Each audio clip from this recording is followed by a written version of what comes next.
Kila kitu kimekamilika. Matajiri wa Simba wamejilipua ili kuhakikisha timu inabeba makombe. Ni maneno ya mshabiki wa klabu ya Simba Sport Club ambaye ameweza kufunguka issue ya usajili wa Faisal Abdalla almaarufu kama Feitoto, ambapo ameweza kufunguka kwamba Faisal Salum Abdalla ambaye huyu ni mchezaji wa klabu ya Azam FC anadai kwamba ataanzia kwenye first 11 ya kocha wa Simba Sport Club Steve Barker dhidi ya Yanga tarehe 12 pale Zanzibar. Kila kitu kimekamilika. Matajiri wa Simba wamejilipua ili kuhakikisha timu inabeba makombe na mashabiki wa Simba wanakuwa na furaha. Yanga nao walikuwa wanapush sana kwenye dili hili ila kwa Simba imekuwa rahisi kutokana na historical background ya Yanga na Faisal alishawahi kusema kwamba ili aweze kurudi Yanga basi ni lazima awe ameondoka engineer Hersi, lakini kama Simba amechukua mchezaji wa Yanga basi Yanga naye anaweza kutafuta mchezaji anayemhitaji kutoka upande mwingine.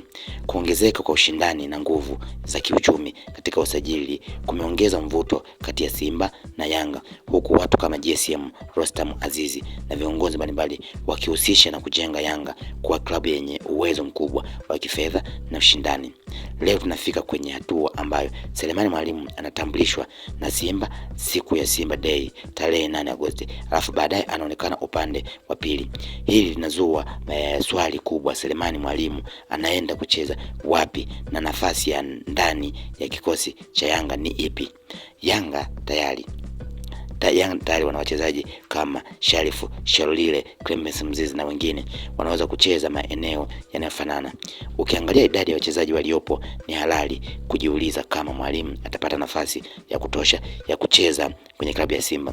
Cha kushangaza zaidi ni kwamba baadhi ya mashabiki wa Yanga ambao hapo awali walikuwa wakisema Selemani Mwalimu si mchezaji mzuri, leo wamefurahi kumuona akiwa upande wao. Kwa upande wa mashabiki wa Simba, sakata hili limewaacha katika hali ya ubaridi baada ya mchezaji kutambulishwa Simba na kisha kuonekana upande wa Yanga. Aliweza kufunguka mdau huyo wakati akizungumzia issue ya Faisal Salum kuhusiana na mabosi jinsi wanavyomwaga pesa.